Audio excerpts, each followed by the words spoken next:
The following is a presentation of KSL Sports. Hello, Cougar Nation. Top of the key, triple, Richie Saunders, fourth three-pointer of the night, massive make. Every Monday night, we break down the Cougars' last game and look ahead to next week. Cougar Nation, brought to you by Central Bank. Here's BYU insider Mitch Harper and Matt Baiamonte on Utah's legacy home of the Cougars, KSL News Radio. Good evening, Cougar Nation. Welcome on into your show, Cougar Nation. Talking BYU basketball. Over the next hour, Mitch Harper, Matt Baiamonte with you. I'm here in the great state of Utah holding it down. Matt, fresh off a cruise, a Disney cruise. Looks tan, looks vibrant, looks excited about life. The stretch run for BYU basketball. How you feeling, Matt? I'm feeling better than ever. A Disney cruise is no joke, Mitch. We got to get you and your family out on one of these things. I've enjoyed the Florida sun, and then I'll be back for the season finale against Utah later this week. So, look, BYU hoops, though. Even when you're disconnected and you're on a cruise, the Disney cruise, they had ESPN running 24/7. I followed the game closely, and this BYU team, man, how much fun is this team right now, Mitch? It's a lot of fun, and BYU takes down West Virginia 77-56. They're up to 6 consecutive wins this season, now up to number 23 in the AP Top 25. So we'll unpack everything that took place in that West Virginia game, look ahead to the Top 25 showdown against number 10 Iowa State, and a special treat for all of you. You hear my conversation with BYU signee A.J. Dabansa. He was at the BYU game on Saturday night, caught up with him, and you can hear that conversation coming up throughout this hour. But we got to start things off with our takeaways. Cougar Nation, takeaways. Mitch and Matt analyze BYU's last week of play and what it means for the next week. I'll start things off, Mitch. BYU gets a dominating win against West Virginia, and that second half was something to behold. It was a little dicey in that first half. The offense was not flowing, and I think you got to credit West Virginia's defense in that game. But I thought, and this is one of my biggest takeaways, this team's ability to win games in different ways is a real asset, especially this time of year. They only make 5 threes. They didn't take very many either. But they pounded the ball in the paint. Foose had the double-double. And to win a game like this, Mitch, I don't think they could have won this type of game last year. Last year, it felt like they had to be making and taking a lot of threes to win. And that's not what happened against West Virginia. They took very little threes. They made very little threes. But yet Foose dominated down low. They pounded the paint. It's really encouraging this type of year that even when the three is not falling, that you can still dominate a team, because they dominated them in the second half. It's really encouraging that there's multiple ways to win. It's a great point. BYU was 0-4 from 3 in the first half, and then they finished the game 5 of 15, and they score 77 points against the West Virginia defense. It's one of the best in the Big 12. And BYU put up 52 points in the second half. I do think that is something to build on for the Cougars. And even Kevin Young, after the game, pointed out it was a tale of two halves for his team. I mean, that was ultimate tale of two halves, for us. First half, our defense held us down while we were trying to figure out, how to get in some kind of an offensive rhythm. And in the second half, our guys, attention to detail coming out of halftime where we just said, hey, get to the rim. They're going to take away the three-point line. They don't have a ton of shot blocking. Just get to the rim. And we had a determined group that was that did that, and that was the difference in the game. And until that little bonanza they had at the last couple minutes of the game, I thought our defense was really good in the second half too. So it's a hard team to play. Javon Small is a really good player. And so it was a good response after kind of a slugfest first half. Kevin Young touched on it right there in that soundbite. Is one of my takeaways. The defense stepped up in the second half. BYU maybe has the code on how to stop Javon Small. Javon Small ends up with 15 points, 5 of 14 from the field. 15 points on 14 field goals for a guy like him who's a Big 12 Player of the Year candidate potentially. BYU shut him down in the 2 meetings this year. Yeah, I love that point because Javon Small, I think before that first meeting a couple of weeks ago, you said he and I don't know if you still feel this way, Mitch, but at the time you said he was going to be your pick for Player of the Year. Yeah. And 2 times against BYU, he has not put up performances that would warrant Player of the Year.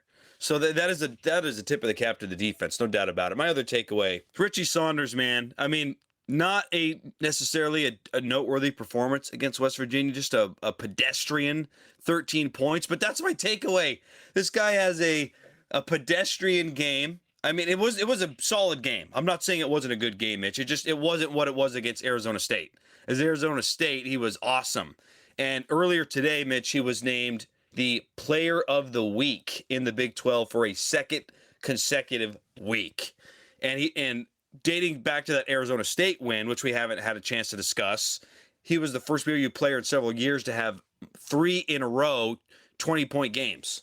I mean, I guess what I'm trying to say here, Mitch, is when he doesn't have a great game, you're like, wow, Richie only had 13. And that's a testament to Richie and how good he is. He is to me very clearly a first-team selection in the conference. I would be stunned if he is not a first-team player. He has been so good, and I just love that even on a quote-unquote off night where he doesn't make a 3, he still is impactful on both ends of the floor and scores 13 points.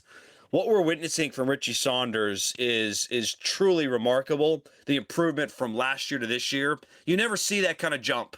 And for him to make this jump and to become the go-to guy on this team, it's impressive, man. And this was Kevin Young earlier today on Richie Saunders and how much he's improved this season. I just love coaching him because he does exactly what you ask him to do, and he does what he's good at. I think that sounds easy. I think there's a real skill to just do what you're good at and do it at a high level. I think that's part of what separates Richie. I mean, his mindset is ultimately what separates him. He just doesn't get deterred. He has an uncommon motor. Good stuff there from Kevin Young on Richie Saunders, because you're right. I mean, Richie Saunders has been excellent, and it's getting to the point, Matt, where I kind of wonder if Richie's going to have a decision on his hands. No. You think? Don't you think he's got to at least put his name in the NBA draft process? Yes. At least do that. But then I have a feeling he could be a guy that keeps his name in, potentially. He's older. He has to be guaranteed a first-round pick to stay in the draft. What if he was guaranteed second round? No. Come back. You can make more money. Yep. In the NIL era, he would make so much money. The NIL deals for Richie, a guy who grew up in Utah, Mitch, and is a BYU guy through and through and tested the portal, but couldn't leave because he loves BYU.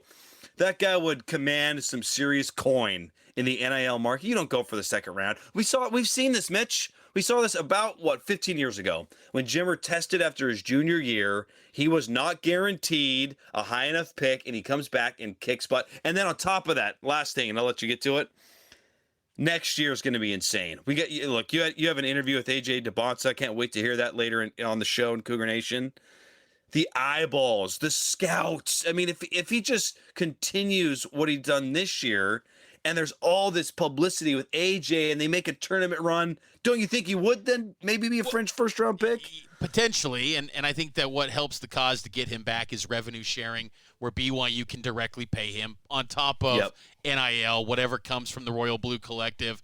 So you're right. I mean, he can make a lot of guaranteed money, and even Chase Roberts has said, that revenue sharing was a nice piece to get him back on the football side because it helps set him up for his future and extends his career as long as possible. But I do believe we're getting to a point where we got to stop acting like Richie Saunders can't be an NBA guy. And when Kevin Young speaks with so much conviction on a guy like Richie Saunders about his NBA potential, we got to take it more serious because I think there's no one better than Kevin Young when it comes to evaluating NBA guys. And my other takeaway from the game was just kind of similar to your point about winning at a different style, but they can win against tough defenses. Because think back to last year in March Madness, they go up against Duquesne, physical defense. West Virginia cut from a similar cloth in terms of they want to, be very physical, make it a low-scoring game, yet BYU still won. I think that's showing the progress of this program and this team this year, that they can win against a physical defense because Like, look, if you get into an 8-9 game, and hopefully BYU can climb the seed lines, say an 8-9 against UConn, you're going to play a physical brand of defense, and you got to be able to maybe win a game in the low 70s, high 60s. BYU, I think, got a confidence boost that they can do that. The 8-9, the way they're playing right now, if they're an 8 seed, I get the scheduling, I get the difficulty with only half the bracket, but give me a break. An 8 seed? I don't think so, Mitch. Come on. Right now, Lenardi's got him at an 8 seed, bracket matrix an 8 seed. So I'm with you. I think they should be more a 7. Especially when Kansas is in that 7 territory. BYU's a better team than Kansas by a mile right now. But I'm always a little bit leery with these selection committees in BYU, but I digress. We got to take a break, though. On the other side, we'll talk about what's trending up and trending down for BYU basketball. We'll get a look ahead to BYU Iowa State and also my conversation with A.J. DeBansa. Cougar Nation sponsored by Central Bank, voted best bank and mortgage in Utah Valley. Visit them online at cbutah.com.